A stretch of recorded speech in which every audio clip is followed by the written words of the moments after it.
something that's important to all of immunology in terms of trying to get a grip on something incredibly complex like the T-cell receptor repertoire. So I really count myself lucky to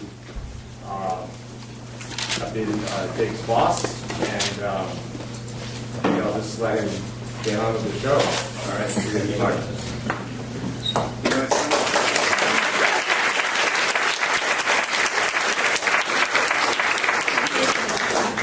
You know, it's funny, after so many years of sitting up there watching down here, looking the other way, it feels right. So what I'm going to do today is, start off humble. I'm going to share with you the story of the last few years of my research that really date back to 2008, when I started applying next-generation sequencing technologies to try to better understand our adaptive immune system. It feels a little weird giving a high-level overview in this sort of center of immunology, but because I know parents and other people are here, I'll start off simple and then we'll get ugly quick. We have benefited from long lifespans and great bodies, but the cost of these things are that our pathogens all evolve faster than we do.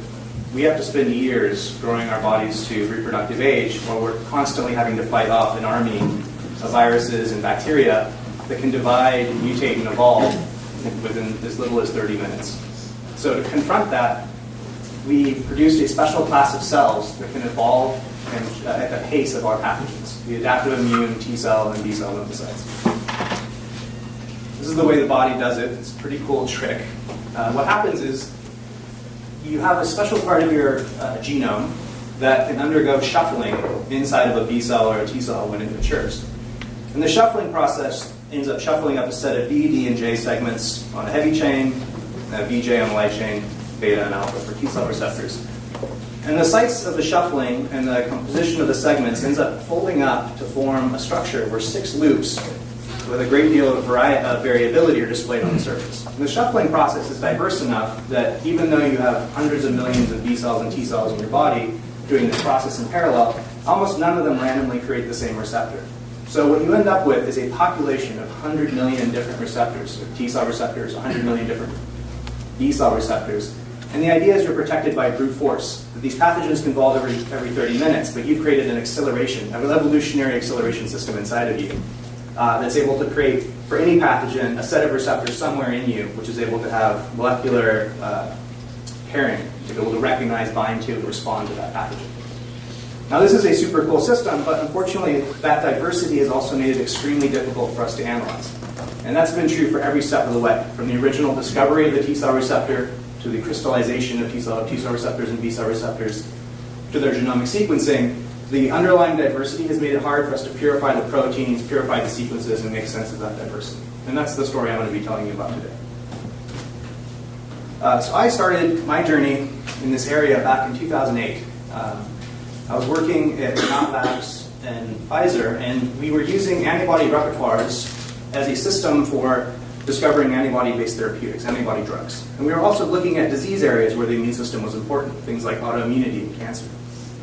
At the time, I know that a group had brought in a high-throughput genomic sequencing instrument into Pfizer, and they're using it for other purposes, but I asked him, we thought maybe we can go put these deep repertoires onto these sequencing instruments. And instead of looking at a couple hundred sequences, we could actually see millions out there, to start seeing the adaptive immune repertoire, the diversity in which it operates.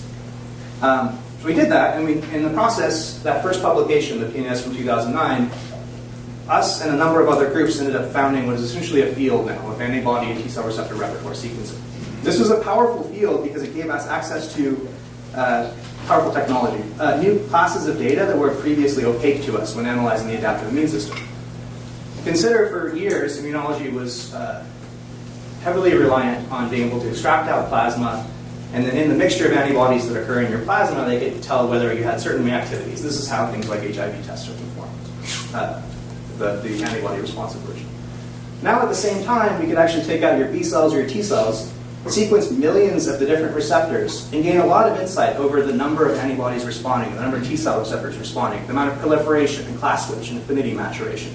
These sorts of features that were jumbled up and averaged out in the serology. So that was great, super exciting, and insanely frustrating. Because the one thing that we wanted most was the one thing we couldn't have. And that was that even though I could sequence millions of T cell receptors, millions of B cell receptors in a single experiment, by looking at any of those sequences, I had no idea what they bound to. And that's really the thing you want to know, right? That's the power of the adaptive immune system. What does it respond to? Because pumping through all of our veins right now is a log, a history of every immunological battle we've ever won, and sometimes when those immunological battles have gone wrong, and we couldn't read it. And so the story I'm going to tell you about today was how I thought that there was a way that we could begin decoding the adaptive receptor repertoires to be able to read them from a primary sequence. This problem wouldn't be so bad if we all made the same receptors, right? Because we could just sequence enough people and we have some receptors and we could start recognizing them. The same thing we do with genes. The problem was when we started sequencing people, even in the study I did in 2011, identical twins, almost none of the antibodies and T cell receptors that two twins produced were the same. That's kind of beautiful if you think about it. That me and my identical bizarro evil twin produce different antibodies. But it's incredibly frustrating if you're trying to learn from one, basically sequence my twin and learn almost nothing about my immune response if you're looking for the same receptors. If you're trying to make a vaccine, you can't expect the same antibodies to be elicited. What this told us is we needed a new way to interpret the immune system, to recognize new sequences we'd never seen before based on previous knowledge to somehow extract out similarity of specificity from other receptors. This is an example of antibody data, just because I know we have a lot of immunologists in here, to see what this data actually looks like. So what I did here is sequence replicates, either two blood draws within an individual or a blood draw across two identical twins. And then I sequenced the hell out of each one of these replicates, and then for each antibody in this pool, I asked what's the next closest antibody in the next pool over. And we create a tabulation of that distribution. What you find is, within a person, you see a bimodal. So you see some antibodies that are quite different from each other across the two pools. And then there's a subset that are extremely similar. That I've drawn two sets of blood from my own body, and I know some unusually similar antibodies across that pairing. Whereas when you look across identical twins, that goes away. And what's happening here is that these represent affinity maturation variants of the same antibodies, where this represents the combinatorial random diversity process that creates new receptors. And even identical twins are not making most of the same antibodies. So how do we solve this?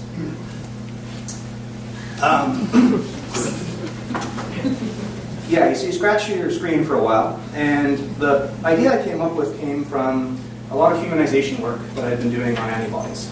That this is a process where you take an antibody that's mouse, and it binds something you care about, and you convert the antibodies, you change most of the residues to make it a human antibody, but it has the same reactivity. This is a powerful technology for drug development, but for me, what was most interesting about watching this happen over and over again in a therapeutic setting was the realization there was really a very small footprint of residues that mattered for specificity, and the rest of the molecule was a distraction. And that gave me some guidance to go in and try to solve this problem. So I came here. That's why I came back to academia. And it's why I joined Mark's lab, and it's why I joined Boyd's lab, to be able to address this problem in antibodies and T cell receptors. I'm going to first tell you the story of T cell receptors, and there's a reason why I thought T cell receptors were a particularly good system to address this problem. To their advantage, they have a relatively constrained interface. So for folks that are not immunologists in the room, what's going on here is you have a T cell on the top who's presenting its T cell receptor, those hundreds of millions of versions you have in your body. And what this thing's doing is it's conducting an audit on this cell down here, who's produced a random sampling of all the different proteins it makes, chops them up, and displays them on this HLA molecule. And so this little peptide is being displayed, and the T cell receptor is auditing it to make sure it's normal production of protein. This is a way we can check to see what our cells are producing inside. What I liked about this system was that it was a planar surface with a relatively limited site of variability, and Chris Garcia's group had pretty convincingly demonstrated that there was a strong bias towards certain orientations. So it was a very constrained interface, and I thought that was the best chance of being able to detect similarity on this surface that was consistent even across molecules that were not identical. So that was the good news. The bad news was that this system was devilishly complex in every element. So consider, there are about 10,000 HLA alleles in human populations. Each one of them presents approximately 10 million potential peptides from the human proteome. And that's being recognized by this astonishingly large 100 million unique receptors in a person. And those receptors are different across people, right? What an annoying system. This is why we haven't been able to read these receptors. The good news is that we kept using high-throughput sequencing technologies to provide methods to be able to interrogate each one of these elements at high depth. Before I came here, a group was working on a method for making it really easy using next-generation sequencing to characterize hundreds of individuals' full HLA genotypes. The Garcia lab developed an awesome technology for yeast display of peptides. So they display a HLA, they'd have variability to 10 to 100 million peptides, and then they could basically come in with a T-cell receptor and find out which ones would sandwich. And I was lucky enough to be able to participate in that research. And then working in Mark's lab with Arnold Hahn, we developed a single-cell technology for linking T-cell receptor sequence, the alpha, the beta chain, of the single cell, as well as phenotypic markers. Also working with Goranzi and the Boyd lab, we developed a full T-cell receptor sequencing technology. So we had all these tools. That's the good news. The bad news is I think there's this general habit in science to think if you make a cool new technology, then it's just an H paper printer and you're done. But that is not how it works. It turns out more data is just more annoyance for a while.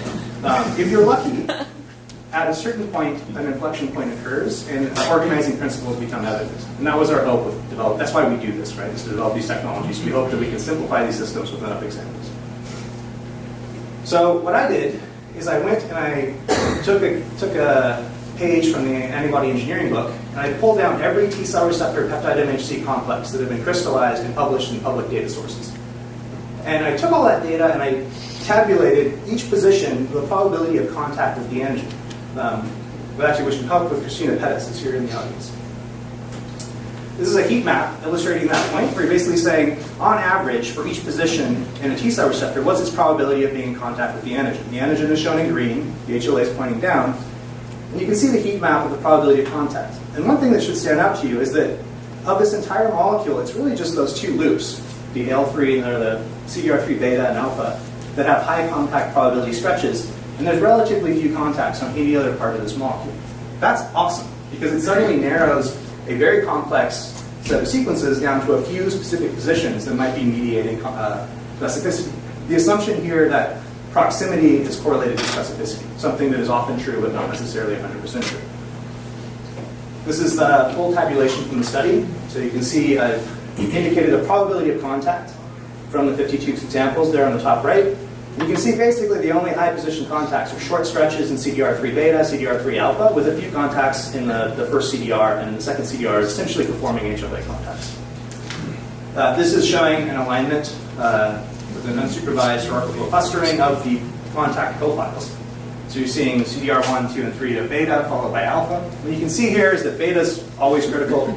Alpha often is, but there are some modes of interaction where the alpha doesn't seem to be that important for binding, and the other CDRs are relatively secondary. So I then decided to build an algorithm based on this information to search just the high contact probability sites to try to see could I find similarities that are emerging on the sites that matter. In order to test the method, I wanted to do two things. But good bioinformatics and algorithm development requires that you have a training and a training set and then a test set. In the training set, I needed a set of receptors where I knew the answer, so I could hide it from myself and then test to see how good the algorithm was at actually finding that answer. Otherwise, you just think your math looks pretty and you don't know whether it really works or not. To do this, I took advantage of a technology that Mark Davis had developed in his laboratory, which was a MHC tetramers. So these are basically 4 sets of an HLA peptide complex with a reportable marker on them. And the reason you're building this molecule is because each one of these interactions is low affinity. So having 4 copies of it acts like Velcro. So there's an avidity effect where you can use this to go stain T cells that are specific for an individual peptide and sort them out. So I could go sequence and evaluate just T cell receptors where I knew the answer. Their technology is pretty nifty and it's very easy to make these HLAs. And so I took advantage of it to make a series of different HLAs. So HLA A1, A2, B7, and DR4. So chosen because they're very common in the kinds of blood that we get out of the Stanford Blood Center, which is to say Caucasian. I chose common viruses, CMV, flu, and EBV. so chosen because I wanted to have people who had been infected with those. I just wanted an easy source of lots of different T-cell receptors of known categorization. And then we started processing these, working with Olivia Hatton, the Martinez lab, and then a huge amount of work by Allison Now, who I think is here in the audience, in the Davis lab. And that gave us our control set. So the work came from Blood Center, we processed it, and then it was sequenced at the Human Immune Monitoring Center. It's been an awesome collaborator for the years I've been. In addition, I was doing some bulk sequencing. So this is some work done that Boyd developed a technique for paired barcoding of large numbers of samples simultaneously. This was published with Boyd and Garanzi. And I designed a primer set that enables to do T-cell receptor sequencing with less bias and loss than we're seeing in some of the other primer sets. So this is basically a trick to be able to look at 96 samples very easily all on the same plate by attaching a little bit of DNA, which is essentially encoding which sample rather than that DNA being associated with the T-cell receptor, it's associated with which sample it is. So it's a barcode. And then as I mentioned, in the Davis lab, we had the ability to go look at single cells, alpha and beta pairs. This is a technology we published in Nature Biotech in 2014 with Arnold Hahn. And it's plate-based. The HIMC is enabled to do this now. So basically, you go sort your single cells into 96-well plates, and through a series of staged PCR reactions, you're able to amplify out the alpha chain, the beta chain, and a bunch of phenotypic markers for each individual single cell. And this is super valuable because bulk sequencing, you see the beta chain or the alpha chain, but not linked together. And if I wanted to be able to express some of these receptors, I need to be able to use this class of technology. This is just showing how you validate that kind of work. So we basically had a set of random cells from healthy controls, so it was Arnold's blood in some cases. And then we also had Jurkat cells where we knew what the receptor should look like, and then we left blank wells. And this gave us an ability to go check to make sure that we were finding a single clean read, we weren't accidentally calling incorrect receptors. And we got pretty good results. I'll warn you, these results look this good with very fresh blood. So Arnold would literally pull his blood, spin it, get ready, basically extract out lymphocytes and start sorting right away. If you wait longer, I've seen the numbers drop down to maybe 60%. So if you want these numbers, sort the blood quick.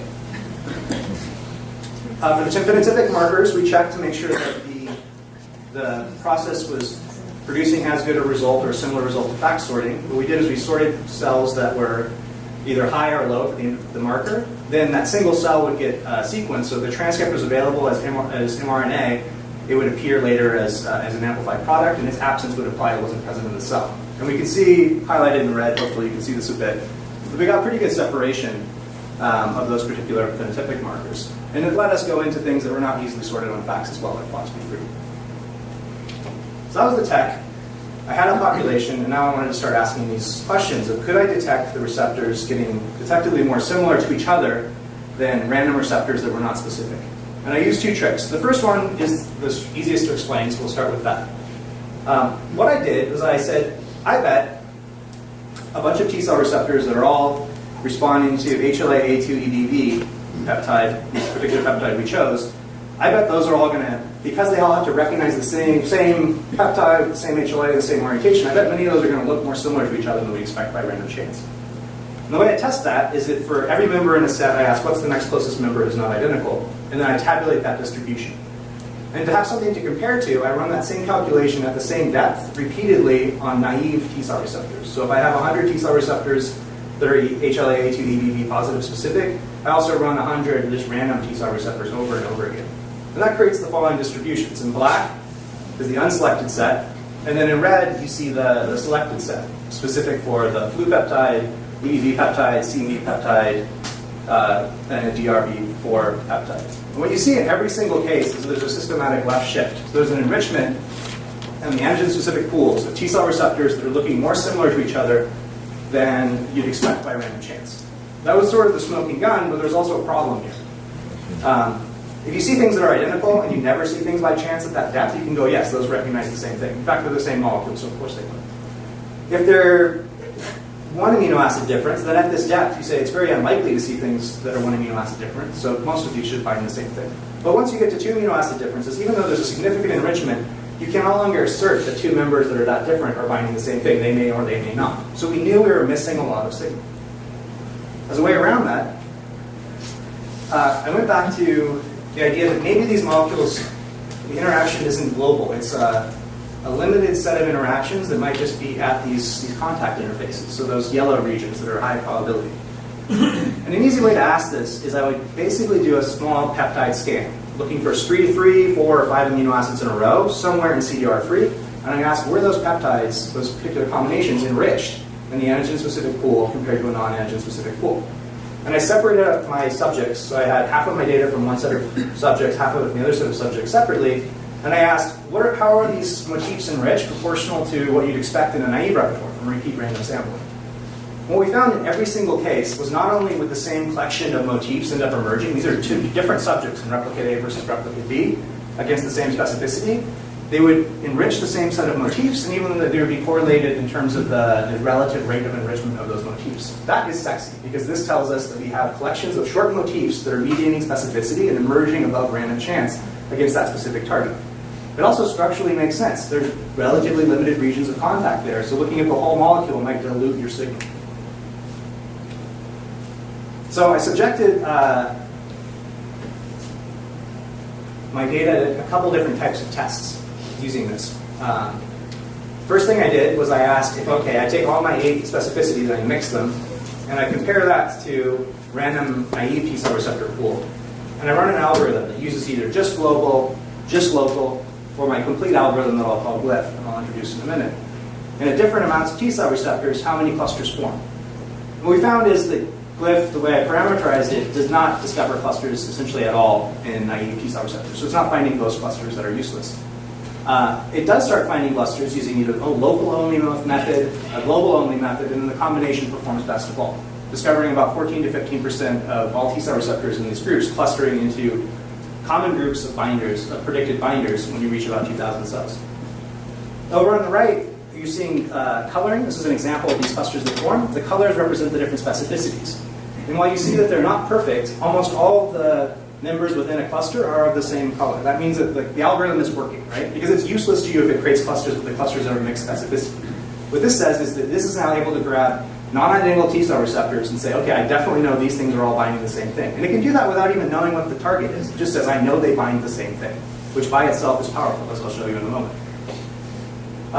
Based on the requests of the various, the reviewers, we went through and decomposed various components of that algorithm to figure out how important was the distance measure, alternative methods, and the requirement of the structural information. And it turned out the combination of structural information, local motif, and global ended up performing the best, the highest precision, which is the highest accuracy of the groups formed with the lowest amount of mixed members. Basically anything below 50% you think of as not very good. The last thing that we did was that we thought, okay, this is cool. If we take half of our data and we've identified these clusters, maybe we can now use those clusters as like words, as patterns that we know. And we can look into someone else's blood, take it out, and then directly from the primary sequence, be able to recognize those specificities, even though they're new T-cell receptors, by realizing that they represent members of the groups that we'd already identified. And that worked quite well. So in the 4 cases where we built these positional weight matrices, we found in specific enrichment of mostly the correct specificities in those cases while weeding out the majority of the background. So this gave us an ability to read the repertoire directly. Once you've identified a cluster and you know what it binds to, you can identify that cluster again and be able to assert with some confidence that those T-cell receptors have that specificity. In 3 of these cases, we had structural representatives in the particular clusters. And this gave us mechanistic and structural understanding of the basis for why the algorithm was performing the way it was. What you see here is HLA-A2 flu, EBV, and CMV. We've clustered the T-cell receptors are specific to those specificities, and you see a single dominant and some rare or multi-dominant clusters form, where each cluster is sort of a different way that T-cell receptors can recognize that particular specificity group. I'm showing the alignment of the CDR3 betas over here, and I've highlighted in red, in both the structure and in the alignment, the core motif that was identified as being statistically significant and elevated, and that was what formed the cluster. What you can see is in every single case, the core motif is surrounded by greater variability. It doesn't matter as much. It's placed typically in a fixed location relative to the N-terminus. And in every single case in the solved structure, it turned out to be the direct positions in mediating contact with peptide. So the reason it was enriching is it's directly driving specificity, a structural basis for why the algorithm operates. The algorithm, by the way, is called Glyph, grouping of lymphocyte interactions by paratope hotspots. And I basically just named it that way because I like Dungeons and Dragons. So we presented this. I ended up getting a Gates grant for this work, which I was very appreciative of. And I ended up going and presenting the work at the Gates Grand Challenge in London.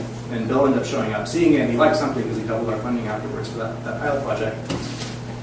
And that was kind of the gift that kept giving, because afterwards, 2 days later, a senior editor at Nature ended up chasing down Mark and said, "Why are you sending it to us?" So we were planning to send it somewhere else, but suddenly we had the green light, so we sent it straight to Nature for review. But of course, we had to step up our game at that point. So I started partnering with Hong Kong, who's, I've got to say, one of the most remarkable scientists I've ever worked with. This guy is absolutely brilliant. A combination of patient and insistent that I think works well with my weird personality, so I appreciate it very much. And it's just been, we've worked magic together, so thank you, Hong Kong. If anyone's looking for a collaborator, I'm sure he's busy, but you should work with this guy. He's awesome. So what we did with Long Long is we thought, let's shift now from a training set to a test set, right? And we want to make an algorithm development. You want to optimize your algorithm on a training set, but then you want to go to a very different system and see if it still works to make sure we haven't overfit the original data set.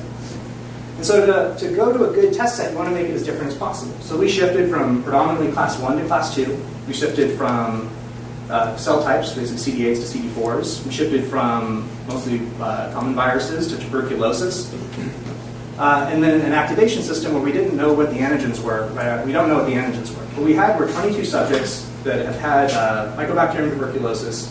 They were active by quantiferon positive assay. It knows that they have a sustained immune response against it, but they were not active disease.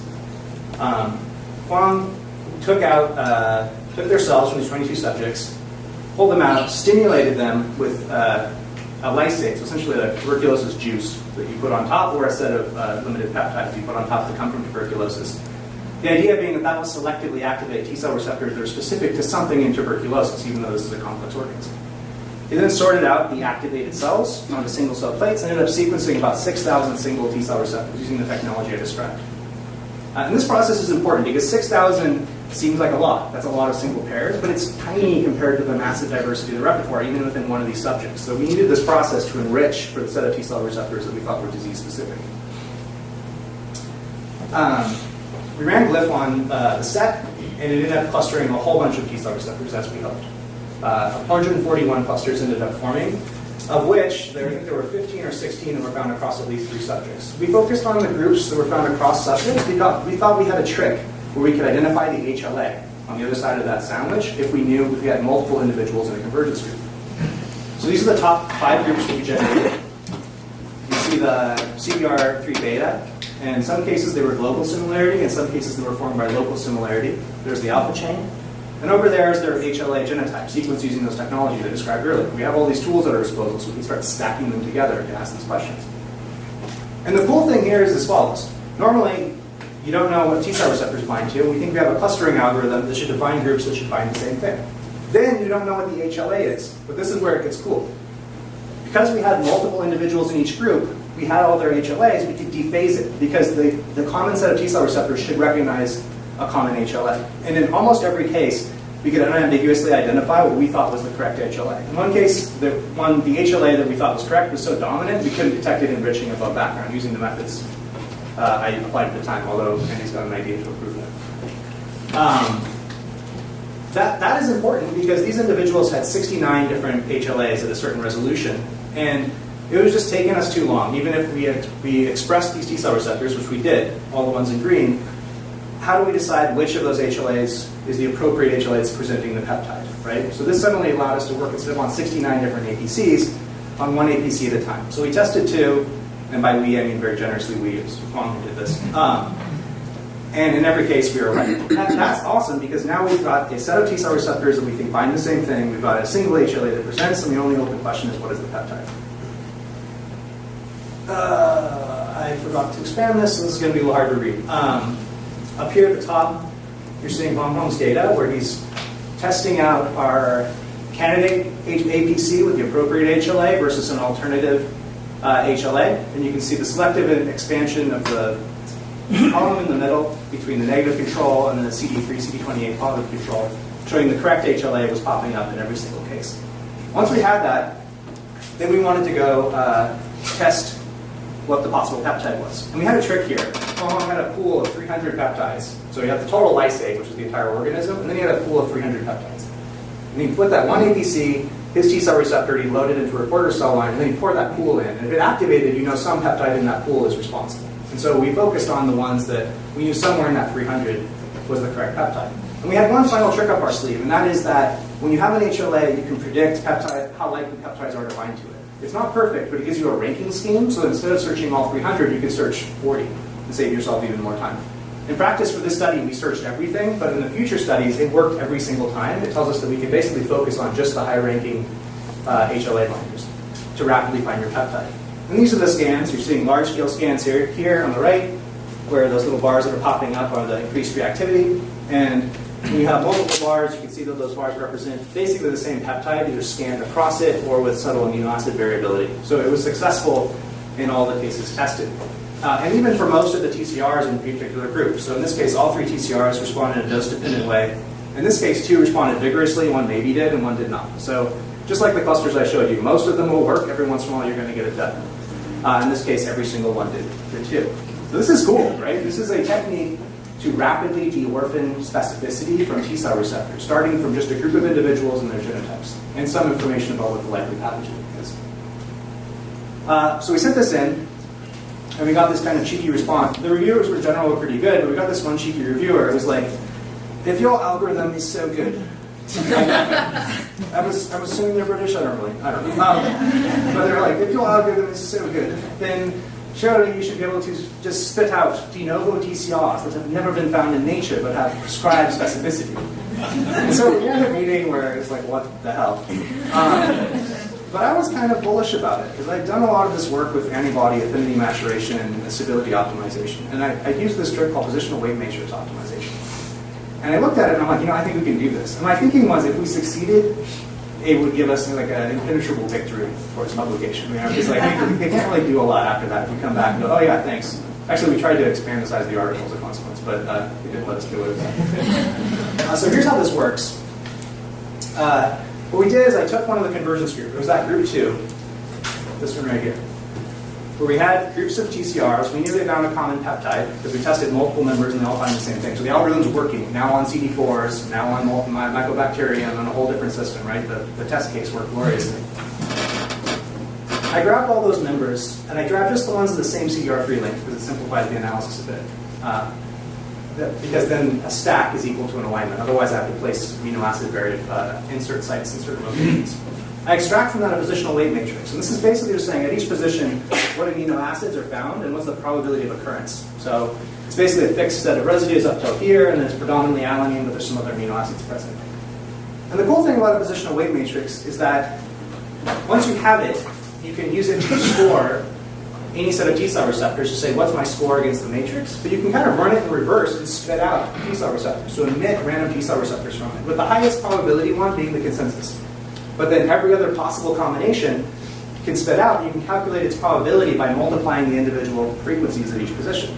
And so what we did is we ran it in reverse and spit out the top 1,000 theoretical T cell receptors based on this positional weight matrix. Some of them came out of our data. So you can see the ones in yellow, those CDR3s had been observed in our data, although the alphas were altered in many cases.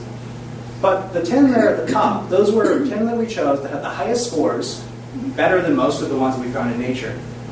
They were at least 2 amino acids away from any of the T cell receptors we gathered, but we predicted by Glyph. If Glyph saw those, it would be like, yes, I definitely think those bind. And so we expressed them. Again, we generously, Huang did this, loaded them into a reporter cell line and then tested them for in vivo or in vitro activity at a cell-based assay. And 8 of the 10 were successful. So 80% accuracy in our ability to elicit de novo T cell receptors that are 2 to 4 amino acids away from the starting member, right at the most sensitive location, the CDR3. The really cool thing here is that 2 of them were strongly more active than the one found in nature, and there were 2 others that were trending in that direction. And this is something we could have anticipated, but you think you're lucky when you find it. And that is that if you have an optimization function, so a positional weight matrix built on probabilities from a group of samples that have been gathered based on a function, which is activity, the closer you get towards the consensus, the closer you get towards an optimization of the function that was used to gather those sequences. And that's absolutely something we're seeing here, which means not only are we able to elicit de novo T cell receptors but that we can potentially optimize certain functions of them computationally based on sets of members that were gathered. It's limited on your ability to select based on that criteria. This is a technique that I've used previously with antibodies and precedes that work with enzyme work, where people tried to optimize enzyme function or stability function. But it was very satisfying to see it work. And I think we got a little lucky. I was hoping we did 10 and we get like 2 to 5 working, and we got 80% of them successful. So I'm going to take us back for a second, because there's kind of a cute symmetry here. And that is that the de novo TCR engineering is identical to being able to read the repertoire. It's the same math, right? And this is actually the direct formula. This is you're multiplying out the probabilities of positional amino acids given a positional weight matrix. Stopping at 10 here for classification, but going to completion for being able to generate new T-cell receptors. And this is a normalization function where you can decide how significant such a score is by comparison to a very large number of random T-cell receptors that are run against that positional weight matrix. So you can go take your score and compare it to the distribution of scores that were generated by random chance to see how significant. Is this a 1 in 10 event or a 1 in 10 million event? So an expectation value.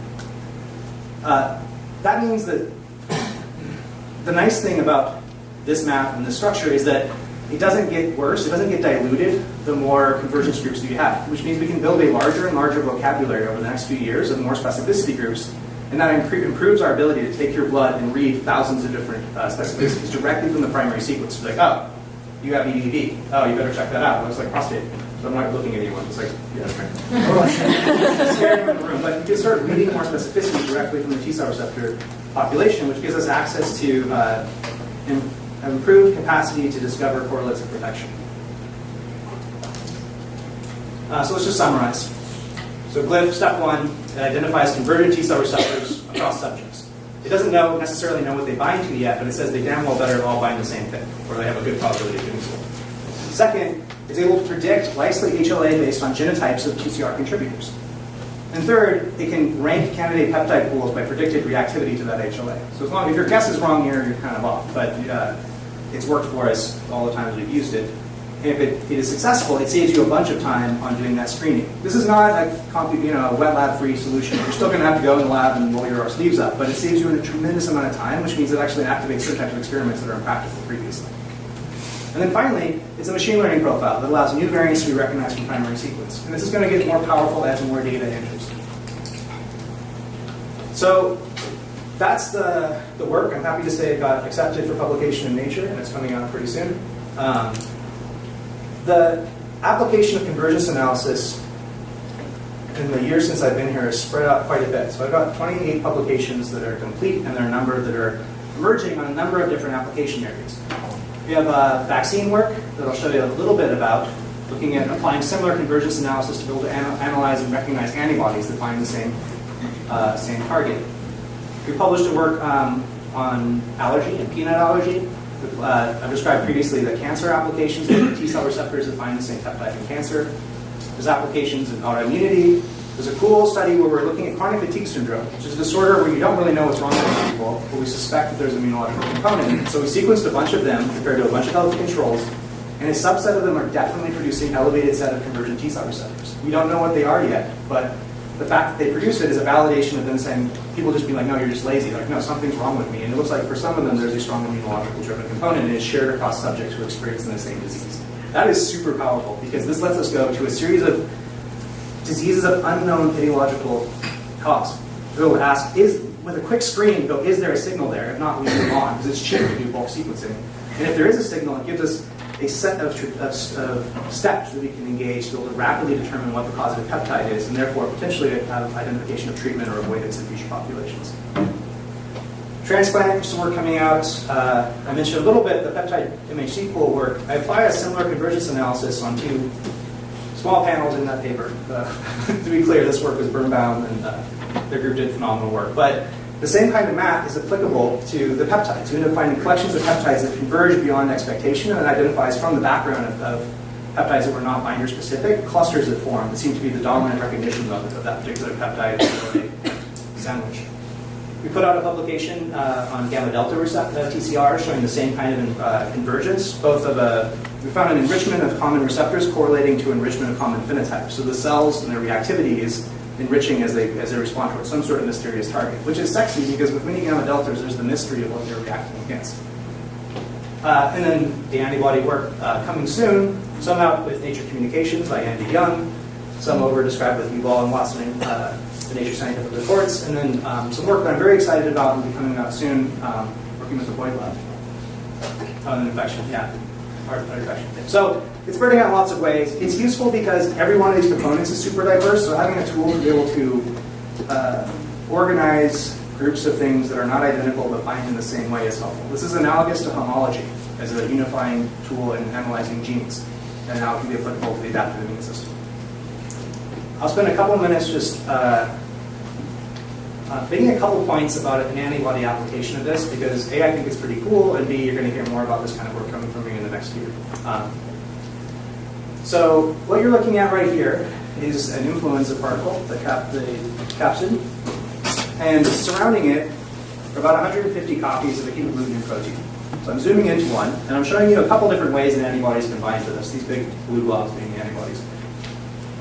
People are particularly interested in a set of antibodies that go bind down in this particular region, stem binders. And the reason they're interested in it is that if you run a heat map of conservation, so I've drawn one from 6,500 different strains of influenza, you can see that there's a patch here that just doesn't mutate every year, whereas the black regions are free to mutate from year to year. That's why we have to keep getting flu shots. So antibodies that bind that spot are exciting because they provide the promise there, and there's some other ways to do this, but that's a big patch, of making a good response which is consistent from year to year. So working with Wayne Marasco at Harvard and Yuval and a couple other collaborators, we took a collection of all known stem binders of this particular VG, 1-69, which is overrepresented in its ability to bind that particular segment, and I created getting ahead of myself. And I created an alignment to see, could I create a convergence group to recognize that class? That would be very useful for us to be able to read out after a vaccination whether that class of molecules is emerging. Marasco is particularly interested in this case because that allele, that VG, 1-69, has a couple different allelic variants. These are genomic versions of that particular V gene, which means the different people in this room are making slightly different versions of that V gene. And what we observed was that in the 50-odd antibodies that bind that particular site using 1-69, none of them were using one type of allele. They're all only using the other type of allele. For the folks that don't have immunology background in the room, these are basically the ways that antibodies diversify. So first you have your genome on top with the different V genes, D genes, and J genes. You can see some of those V genes have lots of different allele versions. So right away you've got some genetic encoded variability in your immune system. We wanted to know, did that affect your ability to respond to vaccination or an antigen? Those things get shuffled up, like I described previously. And then once they're activated, they get partnered with the light chain. And then once they're activated, they start getting mutated.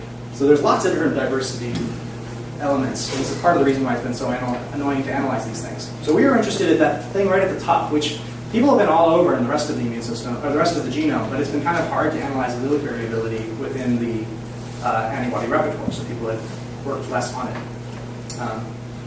So what we found was that A, yes, you can absolutely build convergence groups on antibodies. This is the one illustrated on the top, so it's 1-69.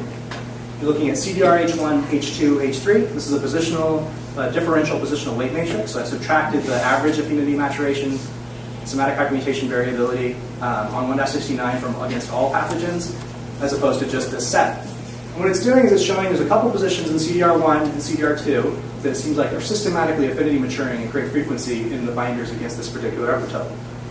In CDRH3, there's just a preference for a tyrosine in one of three positions, position 98, 99, or 100. And in all the small structures that we have, that tyrosine performs direct contacts down in the stem, in this little hidden pocket. So that seems pretty important. Otherwise, there's some glycine or proline, just a structural guidance to help wiggle that thing into place. So we could recognize these pretty well. Their group took my hidden markup part of my positional weight matrix, and they were able to take new people's blood, score antibodies that had the highest scores being predicted stem binders. They'd express them with a known light chain that wasn't in contact, and then these things would also be broad neutralizing stem binders. So we were able to recognize these things from primary sequencing. And what was cool about this is it gave us a way to ask the relationship between genetics, affinity maturation, and the VDJ recombination process. So we had subjects that did not have the ability to produce the correct allele, the leucine-leucine variability. We had leucine phenylalanine and then a phenylalanine variant. So these two groups, the heterozygotes and the homozygotes, should be able to produce that correct allele. So in the naive and the memory, you can see the frequency of those two combinations. Not surprisingly, this guy does not have any of them. When we go into VDJ recombination, so we're just asking, do these people have the capacity to create tyrosines and glycines and prolines in their CDR3H3 repertoire with 1-69 guided. And everybody has pretty much the same probability of rearrangement in the naive, but when you get to the membrane, these subjects, it drops. So unless there's a reason for it actively to be retained, for some reason that particular combination is being dropped out of their immune response. And then when we looked at somatic hypermutation, these subjects had to affinity mature and produce different antibodies because they didn't have a pre-built-in solution in their immune system to be able to get easy response against that particular epitope. So there's more work required on their 1-69 antibodies. Also in the paper, which I'll go into now, there was some difference between these subjects in terms of their seroconversion titers. So it looks like that's what we were really looking for. To what degree does the allelic variation in the subjects, their genotype, influence their ability to respond to a vaccine component? With the idea being that your immune system is going to respond to something, but if you have certain pre-configured affinities built into your immune response, that those will get an early advantage and will bias the kinds of epitopes you end up with.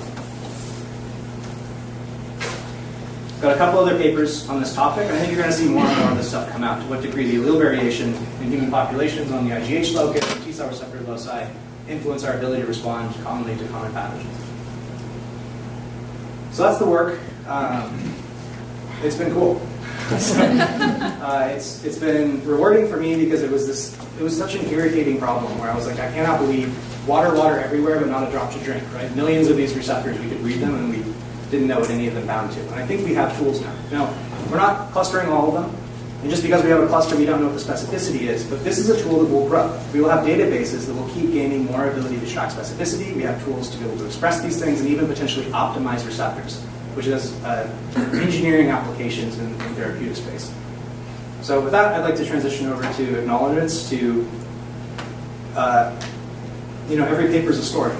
And while I was putting my thesis together, very last minute,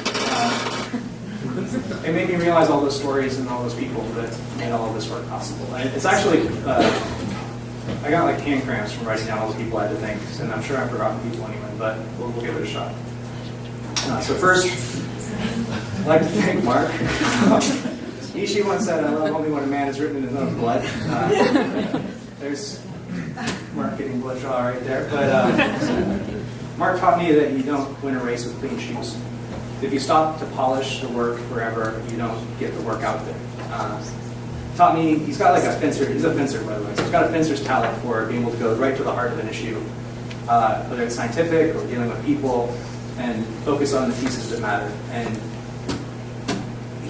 I'm an arrogant guy. I think I like to work alone because I find other people's ideas distracting, but repeatedly he brought in a bunch of amazing ideas to this work. So it was his idea to look for structure. So I'm like, yeah, that's not going to work. I just thought the probability was low, and he was right. Pulling in the tuberculosis, there were just like multiple steps along the way where it was, it wouldn't happen without me. And it's not just the work, it's the things you learn here are basically how to become a scientist, how to operate at the highest levels of science when possible, and I appreciate the work that came out of the lab and all of my collaborators that talked. And then I couldn't find a silly picture of you, sorry, Scott. It was, you have such an awesome tech, yeah, pretty good. I tried, I looked around. I thought I had some from Keystone, but I couldn't find them. You have such an awesome think tank of like computational people, statistical people, biologists, and like molecular engineers to be able to build these tools. It was great to be able to work there and just round out the collection of insights on how to build better resources and be strategic about our construction of these tools. And be able to jump in on something I knew a little bit about to be able to gain greater insights into. This is clearly where I ran out of time and freaked out. There are multiple collaborating groups, and I'm sure I'm forgetting people, but I just want to thank Olivia Martinez and Olivia Hatton. They're some of the earliest people I came to with this idea back in the beginning when everyone's like, that's as hard as the folding problem, walk away, that's crazy. And we're like, yeah, that sounds pretty cool, we'll help you. And I appreciate that. Kari Nadal has just been fantastic. You walk in her office and she's like running this empire, and she's still got like crayons from the kids she's treating. And she's creating a therapy that works today, right? I worked in Pfizer for a long time. Therapies always take forever, and she's curing kids with peanuts. It's magnificent. I'd like to thank Holden and the entire HIMC, so Weichi and Yale, and Jolinda. I've worked with you guys for years, and it's just, I've learned so much working with you guys, and I appreciate you always taking the time to teach me about Luminex panels and the sequencing process and all these things. It's been a great collaboration. Kip Shrani, I didn't talk about it too much because I lose half of my audience every time I show a formula, but like his works that I read were informed my process on how to deal with a repertoire, how to apply statistical methods to a repertoire where it doesn't group neatly into simple functions. And what I use are these non-parametric methods that Shoshani published on multiple times, which I appreciate. And also, he's just an easygoing guy. I kind of want to, that's what I'm aiming towards, so see if I make it. Jorg is the one who gave me the first phone call to come here to Stanford. And I've managed to work with him on that T-cell receptor work. And he did some early estimates of diversity that were pretty spot on. So he's a cool guy in general. Chris Garcia, there are a limited number of people in my book where I can take a paper and immediately go, I don't have to spend a bunch of my time trying to decide how this person's bullshitting me. Like his stuff works, it's reliable, and I appreciate that. And he's got a particularly good philosophy on how to handle turning the gym until you find the best facet with which to view the real consequences of the work rather than just the experiment in front of you. And so I kind of hung on every word, and I appreciate what I learned from him. Fong Hong I talked about previously, which is a phenomenal collaborator, and that work happened because Fong Hong and I collaborate together. Allison Now did a tremendous amount of work on the T-cell receptor, the sorting, the sequencing. Olivia Hatton also did work with me early on and kind of brought me up to speed on understanding how to think about these experiments effectively. Rachel Havda worked with me on the statistical elements, and she's someone I still turn to every time I feel like I'm getting out of my depth statistically, and I just hit her up and be like, hey, my ideas, I want you to shoot holes in them. And so I appreciate having people around like that. And that's kind of the power of this sort of community, is to be able to protect ourselves from our own weaknesses.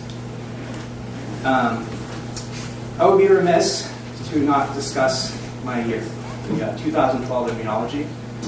This is my group here. I think the important thing about this group, what they really brought for me was a sense of dignity and respect. Things like this. I got this recently in a text. You guys are just phenomenal. Absolutely. I don't know how I got so lucky working with all of you. You're brilliant and awesome and just consistently amazing. What I love about this photo is these are two of the smartest people I know. But really what I love about it is this guy hates them so much. Just exceptional people, and not just them. Like a whole, I don't know how you guys do it, but somehow you manage to gather just an incredible group of people here, and it feels like a community. And I have always sort of been a lone wolf in the way I operate, and I was expecting to come here and do great science, and I did. But what I wasn't expecting was to find a community, and I'm deeply appreciative of that. I feel like I've found my peoples here, so thank you.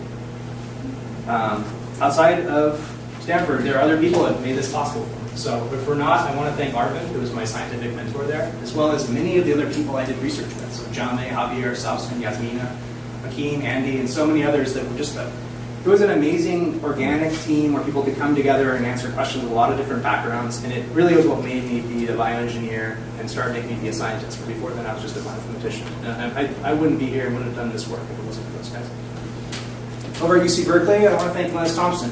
As a freshman, she brought me in to do population genetics on HLA, which was lucky because I ended up doing what I do now because they realized that I could write in C, and instead of doing computer security pranks, they pulled me onto the bench and I started doing productive engineering. Kim Shalander is the one who trained me how to do computational development and algorithms, and she's just ruthlessly brilliant and insists on perfection, which I think can drive people nuts sometimes because I sit there and I work it over until I'm like, no, this is as good as it can possibly be, but I stand behind all of my work, and I have her to thank for that.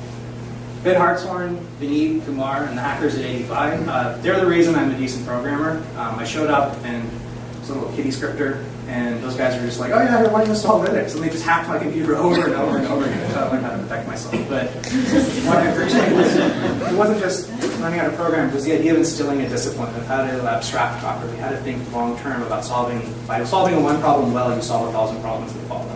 And I'm deeply appreciative of that because they harm my career. University of San Francisco. I'm on the scientific advisory board of the biotechnology program there, and I've had probably 30 interns come through my company. So I appreciate Carrie, Jen, Christina, and Patricia in the collaboration we've had, and then all of the students that have come through, particularly Nikhil and Christina that I put on publications for various things I assigned to them. I was like, actually, this is useful. I use them off of it. I've also hired multiple people from USF, so that's just been a great collaboration. Which brings me to my team. So I want to thank my co-founders, Chris and Giles, for putting up with me when I'm like, yeah, I'm going to do a PhD, and we're going to grow the company. And I want to also thank my team just because they've become so good at engineering me out of the equation that I can just walk away. They're so talented they don't need me, right? Which will give me some reflection at some point, but in the meantime, these great things happen without me having to be there, and I just appreciate it. You guys are absolutely phenomenal, and I really appreciate when I need some downtime to be able to show up and like always have an amazing conversation about cool engineering. Quiero tomar un minuto para decir gracias a mis compadres en Guatemala, los que creció con ellos, y algunos que están aquí conmigo ahorita. No importa cómo demás ha cambiado mi vida, siempre puede estar 100% happy. In particular, Sarah's here right now. I'd also like to thank my brother, who I hope was here with us today. This is us as little kids in Guatemala, us as teenagers. A little less cute as older teenagers. It's my poor grandmother having to put up with us. My brother's always been my best friend. He's always been there for me, and I'm glad. I'm very glad he's here today. I'd like to thank my wife, who's my partner in crime and an amazing field researcher, catching all sorts of scrappy animals throughout the globe. Whether you're down in Antarctica or up in the Arctic, catching seals out of the Marin, it's so wonderful to be able to come home and first off talk science, but second, just you're like the calming force behind me as a chaos muppet, and deeply appreciate that, and I think the people around me probably do too.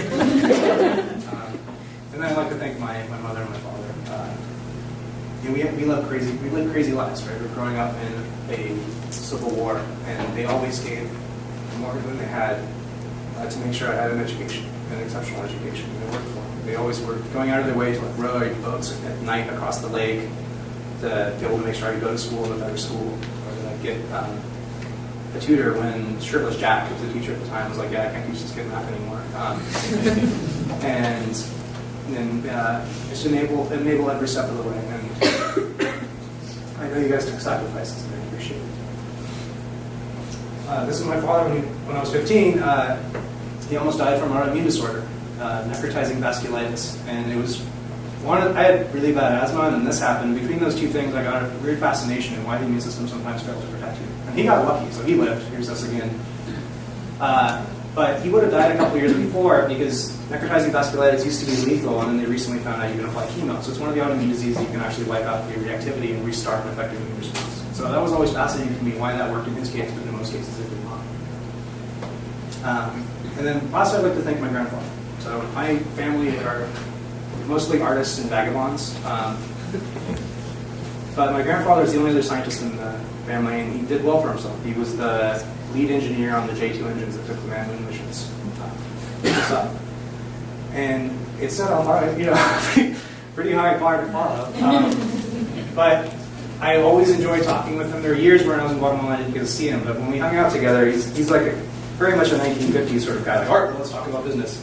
But I thought it was a lot of fun talking with him about biotech because he was always like perturbed by the seeming variability and unknowns present in biology. Where he's just like, it seems like that's very chaotic, and I'm like, no, it's just that you guys had it easy, right? They had all the tools before they started, where we're forced to discover them as we go along. But what I will say is that watching his work gave me a certain optimism. I think in biology sometimes there's this pervading pessimism that you're always going to find an exception because that's what people publish on. But that's bullshit. The fact that our hearts beat every day and we breathe and we're having these conversations tells us that biology adheres to very powerful rules and they exist and they operate very well. Just because they're complicated doesn't mean they're not present, and I think absolutely we can discover them. Our field is no different than astronomy, where people look up. We just have to count more stars, and that's what these technologies provide us. So with that, I'd just like to thank you all. And I think what happens next is I usher everybody out of the room, and I have a conversation with my committee. I've provided some materials upstairs for everyone to be entertained by, and I'll continue with this. So thank you very much for your time.